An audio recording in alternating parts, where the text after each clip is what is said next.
Hi guys, I'm going to show you how to do a piece of artwork today using pencil and a Sharpie or Vivid and then some watercolour paints. It's based on a local artist called Sarah Platt and she is amazing. So I'm just going to Google and show you some of her work before we get started. So her name is Sarah Platt with 2 T's. Sarah Platt. Okay. And when I Google her website, she says she's born in Wellington and raised in Wanganui and settled as an adult in the Manawatu. She paints and celebrates our history, our places and our story. She says, I think it's extraordinary what our forefathers and mothers were able to build and achieve here. We've inherited so much from their hard work and we all continue to build, whether we've been here for hundreds of years or just a few. I paint the streets they laid out and the buildings they built, which are now our communities, which is a pretty cool way of showing the types of environments that she enjoys here in New Zealand.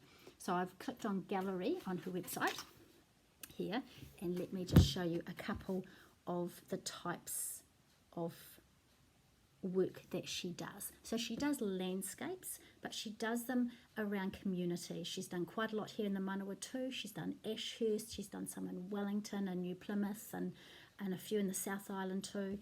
If I click on one that she did from Auckland, so you can go on her website and have a wee look at her artwork and see what inspires. So you can see that she doesn't paint what looks like a photograph. She does it from her expressions, and she puts in the buildings and the landmarks that are important to her.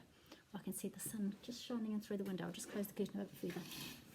Yeah, did look pretty cool though. So you can see, like, she's got the harbour. She hasn't got all these exact buildings in exactly the right place, and it doesn't matter. She's got the bridge, she's got the Sky Tower, and a few really important features. So if I just go back and I'll click on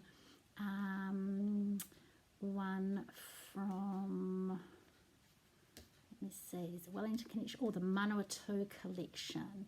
Let's have a look at Feilding. So she's done one called Love Feilding, and you'll see she's got the hills in the background, she's got the square, the clock tower, and she's got a few iconic buildings. One of her features is that she just does them in lines, and they're not like lines normally. It's not like that out in Feilding, but this is the way she paints them, and it's her particular style, and that's what we're going to have a look at today. So you can see that she's just got lines of buildings and she's got lovely detail in there. Okay, so she's got a key feature plus then some of the iconic buildings and houses from around the area. So we're going to have a look at doing one from Palmerston North. We'll do a Palmerston North type picture, and we're not going to do this exact one, but here's one that she's done from Palmy, and you can see, move it closer, so you can see she's got the square in the middle and she's got some iconic buildings. She's got the river in the background and the hills, which is pretty cool. Okay, so jump on the website and have a look before you start, so it gives you some ideas, of the type of way she structures her artwork, but also in the types of things that you might put in yours. So some of the features you notice, as well as going in lines, she's often got greenery in between the layers of the buildings, which is a really effective way to create those lines. You'll also notice that the buildings in the front are much bigger than the ones at the back, so it shows distance and perspective. So when you've got, like if you've got some little farm houses right at the back, they'll be tiny compared to the buildings that you'll have in the front. And of course she's got some tall shops and things as well as your smaller houses. Okay, so I'll pop that away and we'll have a look. So all I've got is, I've got paper, I've got a pencil, I've got a Sharpie. You could use a Vivid, you could even use a black pen if you haven't got one that's a wee bit thicker. I have got some watercolour paints. Let me show you this.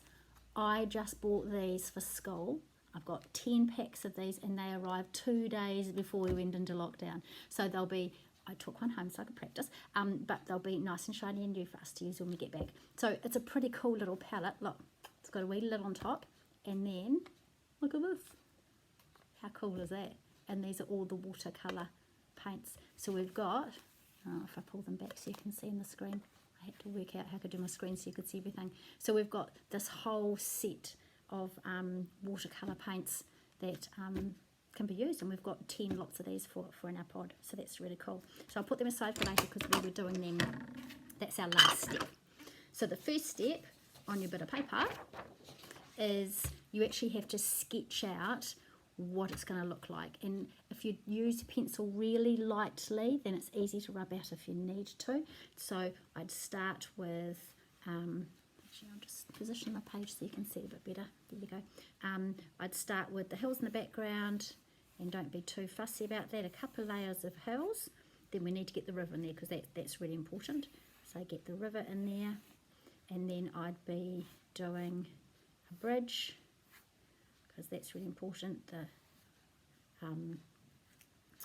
It's a bit hard to see in the pencil, isn't it? I've got the road from the bridge going up into Summerhill, and then coming down, and that bridge then goes down to the road, down to the town, and then I'm going to do like the square at the bottom, and I'll make sure I put a bit of grass area. I'm not going to put all the pathways and all the different things. You could choose to put the duck pond, you could put all sorts of things. I'm not going to. I'm just going to put the clock tower in the middle, just so I know it's palmy, and that's just one feature that I've chosen. You could choose the statue of Te Awayawa, you could choose the monument, the Anzac monument with the flags on it. There could be all sorts of things that you pop in there. I decided to pop in the clock tower.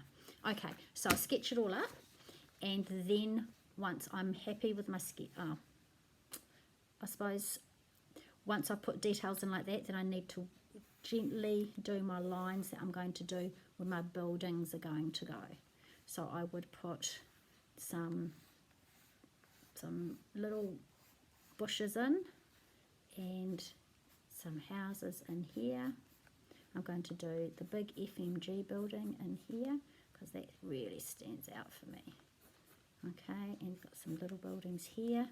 Down the side here's the Esplanade. There's some, I'm going to put some of those palm trees in because they really stand out for me as being a bit of a feature in Palmerston North. And then just in front of those I'm going to put the hockey turfs. I could put the cricket oval. I'm going to put the hockey turf. So I'm just going to put a couple of big lights in there because I know that they do those lights for at night, and a couple of the goals. Okay, and then I'll put a row of trees. So I'm not going to make them look like trees or bushes. I'm just going to do like round squiggles. So you'll get the greenery, you'll get the effect of the greenery. I'll put a double lane thing going over the bridge. Coming right down, and some more shrubbery around the edge. Some big buildings here in town. It's a big tall one there, so I'm going to put that. What you might like to do is you might like to do a little bit of research in some of the cool buildings that we've got around, like the library has got very particular structure to it, and you might like to include that in the corner of your square. And so you look at what the library looks like and pick out the key features and make it look a little bit like that. You might like to do square edge. It's got really strong colours and lines on it. So search it up what it looks like and then add that into your drawing. So take your time over the sketches because this is the base for what you're doing. You might practice it on another bit of paper and then add it in. Righty-ho. So I have one I have prepared, and I have then, once I've done the sketches up, you can see, better put the right out. You can see that I've done my lines, I've got my buildings, I've put a few little wind turbines up there, and then my next step once I've done all my details is to go over it in black. So the whole thing is just in black, vivid or Sharpie. or you could use a black pen, okay, if you make it nice and strong. Okay, so this is your first step, pencil it till you're happy with it, and you can see if I go up close, like that, so you can see some of the details I've done. There's the Catholic Cathedral, so I searched it up. It's kind of what it looked like, and I made sure there's a big steeple and a couple of wee bits at the side, and I'll make sure I do that in like those whitey yellowy colours. I did what I thought looked a little bit like the Regent Theatre, so I've got a few key buildings in the front, and then I've kind of just got like different sort of houses at the back. I've probably made those back ones a little bit bigger than they should be, but I think the ones at the back are kind of like the big fancy houses anyway, so that's okay. But you can see right at the very back, on the other side of the river, they're quite a lot littler because they're so much further away. Okay, once you've done all that, then your next step is to do the watercolour, and I've made a start, and I'll show you how it works. So you can see that where I've got the river and the sky, and I've got this is the Summerhill type area, and you can see the wee water tower. If you've never noticed the water tower up by Massey, it's over there, and you can see then I've put in a few details from the esplanade. So I thought I'd put in the little kids splash play pool thing that's in the park there.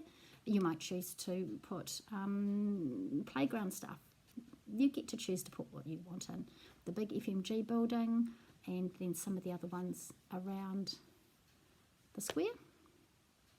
Okay, I had a go at doing the library, but I don't think it really looks like the library. It's my attempt, and that's okay. It doesn't really matter. So the watercolour, this is really fun. So I've got some water here, just a little bit, and if I'm going to do a bit more of the sky, I'm going to choose my blue palettes, and all I do is actually I'm going to choose this blue here and just paint it in. I might need a slightly thicker brush than that in this one, but it really doesn't matter if you've got lines and it looks really uneven, because that's what the sky looks like anyway. Same with our trees and our buildings. So it's one of the features of watercolour, is that it gives you lots of different textures where it goes light and dark, okay, and that's kind of what the sky looks like anyway, so that's kind of nice. So I'm just going to keep going here. So just a little bit of water, a little bit of paint, and if I go, oh, that's a little bit dark, I'm just going to add a little bit of water to that and spread it out a little bit more, and you get a really cool effect. Okay, and keep going till I finish the sky, and I'm just going to use the one colour, but with the light and the dark that your watercolour paint gives you. I don't need any different blues in there. Oh, I think that's a little bit dark just over there, so I'm just going to water it down a little bit. The key with watercolour paint is you don't need too much water. The more water you get, the more watered down your colour gets, but also the more soggy your paper gets. And I've just used photocopy paper, so it's not a really thick, robust paper, so don't use too much water. You don't want puddles. And all the time I'm just giving a little wash out. Squeeze it off. Okay, I'm going to finish my hills now. So I'm going to go for my green palettes now. And of course, when you look at the hills, you get different kinds of green. So I'm going to make sure that's reflected in my hills. I'm not going to do it all the exact same green. If you've only got one green, that's fine. Make sure that some are light and some are dark. When you go and have a look outside at the hills, have a look and see, is it the hills that are closest to you that are lighter or darker? The ones that are further away or further higher up, are they lighter or darker? Where's your light and where's your dark? Does it start dark closest to you and get lighter, or is it the opposite? Does it start really light and it gets darker the further away you get? Go and check and have a look, because whatever you see is what you kind of need to do when you're doing your paintings. So I'm going to use a slightly different colour now. Another green. I'm lucky I've got lots of choices, and I'm going to pop this in here. I'm going to make this bit quite light,